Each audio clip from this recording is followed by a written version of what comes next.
把手机关了。就是我监督，我叫你把手机关了，你不行我就给你发火了。你给我发火吧。我就给你关了。还在录，再录我就给你关了，我给你砸了。这个人抢我的手机，并且要准备喝砸我手机。Hey everybody, this is Erico and I am back again. I hope you guys are doing well. Because this is something that I've kind of covered before, and it has to do with China and them just swooping up all of these journalists 3 years ago because they're reporting about Wuhan and everything that was going on here with this devastating illness that overtook the world, and many people were caught off guard and didn't know what to do. There were so many countermeasures that were put in place that inconvenienced so many people, and there was so much dread and fear, and especially with mainland China and everything that went on with that.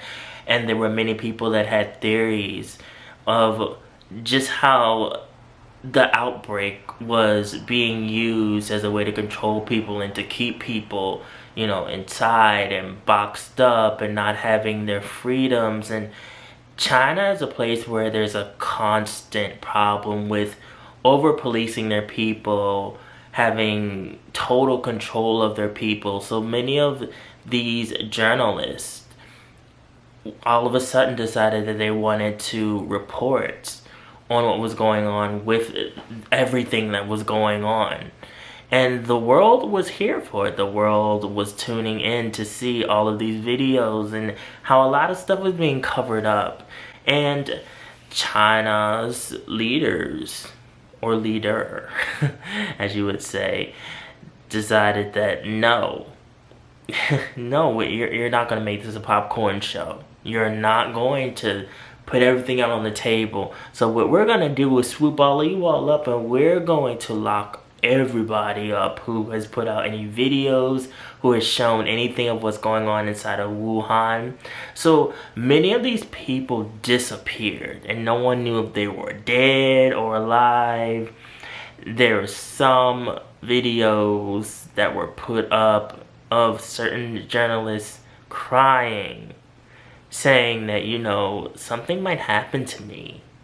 And if something happens to me, you know that the authorities had something to do with it. There was other video of literally a reporter being chased. 我现在在武汉，我现在开得很快，现在他们在追我，他们一定是想隔离我。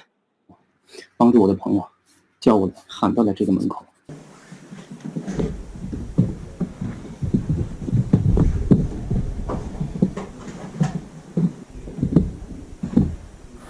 By the Chinese authorities, and then harassed until finally they got this man.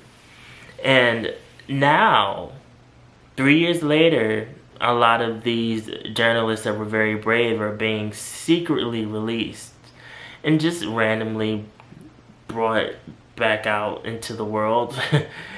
And a lot of the families were worried. There's still 1 or 2 that are locked up. There were trials too that were held in secret, where they have trialed these journalists for 3 years in prison. And many people have asked for them to be released. There are journalists that are ill, where the families and people have come together and protest and said, you know, release this person, because we don't feel like they've done anything wrong. They've done nothing but try to shed light and give more information. And obviously China said, no, we don't want you to know anything except for what we want you to know, which is only the good things. Even though there was so much bad, we're talking about bodies being thrown into piles where people are passing away. We're talking about doctors that had tried to report on the truth of what was happening and then getting sick themselves and passing away. And to many people's dismay, they felt like that they were not being told everything, and which caused this mass panic. And many people to also question, well, these journalists that have tried to give us the truth, Did you all dispose of them? What have you done to them? There are families that constantly try to reach out and have communication with their loved ones. There is one journalist who is still captive. I don't know why she has not been released yet. They said that she went on a hunger strike when she was in captivity and she has not been eating. They were force feeding her. Then they said her family, specifically her brother, got a letter and they knew it was from her because of the drawings and the graphics on the letter saying that she was okay. I'm kind of not believing that completely. Anyone still could have done that. They could have forced her to write this letter and she could be near her deathbed or they're treating her horribly. She said in the letter that she was being treated well. I am happy that there are high-profile journalists that many people reported on who are actually free, and you can find some of their YouTube channels and they seem like that they've gone about their lives. Obviously they're very tight-lipped about what happened with them when they were captive. They're very tight-lipped about this whole outbreak that has happened. They're not really trying to talk too much about it. However, it makes me sad because one journalist said that he would never have children, never get married, because he felt like that the powers that be would use that against him. So it seems like he's still in that stance that he wants to tell the truth and be honest. But it's really disheartening that he has to go to that extreme and that there are many other people who are also in the underground that feel like that their voices need to be heard, but they have to go through such drastic measures.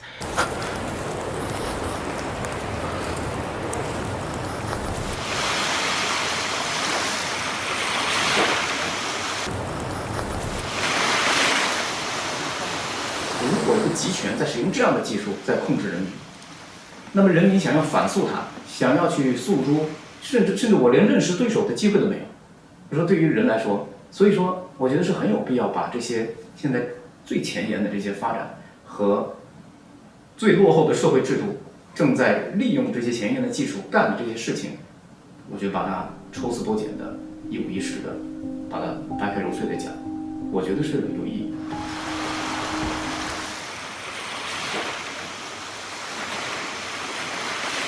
I do wonder how some of these journalists still have YouTube channels because YouTube is blocked in mainland China. They might be using like the VPN. You know, like South Korea, they use the VPN when they want to watch like foreign porn. You know, like secure the connection because porn is blocked in South Korea. So they might have done it that way. I'm not sure. You would think that the Chinese government though would know about the VPN, but I am happy to see that there are journalists that are being released and that they seem like they're doing okay and that they are alive, because I really thought that they were disposed of. I thought that they were thrown away with the tons and tons of trash in a trash bag somewhere, because the way that they were swooping these people up off the street was ridiculous. And very scary. It was scary to watch some of the clips and how they played out and how these people were just gone for 3 years or so. No one knew anything. No one knew if they were dead or alive. And then to see them pop up again, I do wonder though what happened to them while they were captive. It makes me think, like, did they try to brainwash them? Did they go for like the good old North Korea thing where it's like, okay, I'm gonna brainwash you into being loyal to the government because that's what you're supposed to do because you're Chinese, you know. It makes me think because, you know, one journalist looks real like calm and collected, more so than what he did 3 years before. So I don't know, maybe that's just what he's doing on his videos so he's not alerting the authorities, because there are still many people who want answers, especially people that lost loved ones who didn't know anything about this outbreak and feel like that they're owed some type of explanation, and the authorities are watching these people. There are many people still who want answers, who still are fighting, who are saying that it's not fair. I think it is kind of detrimental to still run with the narrative that this outbreak started in Wuhan, China.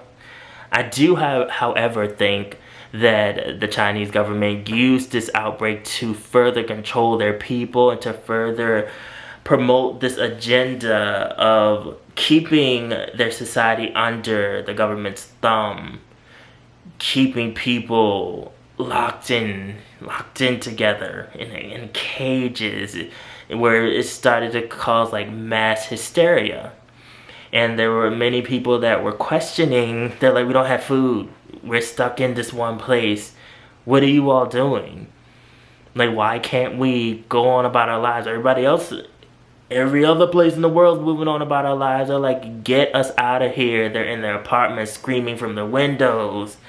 They're trying to revolt. They're like, you know, F the government, F everybody, F this world, F our lives, you know, because it was getting to the point where people were fed up. And I can completely understand that there needs to be better communication and just truthfulness from Chinese leaders. I do personally think that there's more to the story. I think that China's leaders, the government, the president decided to release these journalists because they knew that everybody was watching. This story was under a microscope, and many people wanted to know what happened to these journalists, especially since there were some of them that had like viral videos, and for them to disappear and never be heard from again would make China look bad. And people already have preconceived notions about China. So they're like, you know, we're just gonna release you all secretly. The foreign media will catch wind of it eventually. See, we are the good guys. You know, something like that. Because it's gonna get to the point where people are just going to really bum rush the government. Bum rush the authorities, bum rush the police, bum rush everybody, simply because they're gonna get tired. And there's gonna be more instances where they're gonna want answers, and they don't want the goody two-shoes version. They don't want the edited version. They don't want the censored version of the truth. They want to know the truth. You know, you're thinking that you're helping your people, but no, you're doing them a disservice, because they know that there's more to everything than what you're telling them. And so they're going to seek out the truth. So they're going to revolt. It's like you telling your little kid that they can't have the cookies in the cookie jar, even though they go in the kitchen and they see the cookie jar right on the counter. You think they're not going to try to go and get the cookie out the cookie jar? Oh, they definitely going to try to go and sneak a cookie. So you guys, this is a lot to think about. How do you feel about all of this? How do you feel about these journalists being released? How do you think their mental states are? How do you think their health is? Do you think that there's more to the story? And it's just weird how they secretly were released and there was no media coverage really. It's a lot. Follow my social media, mostly my Instagram. Also a blog on these Asian pop culture. The link is always down in the description box below. And remember, be real, stay real, live in the real, and I will always be back. Thank you guys for watching. Put your various comments below. I will see you in the next video.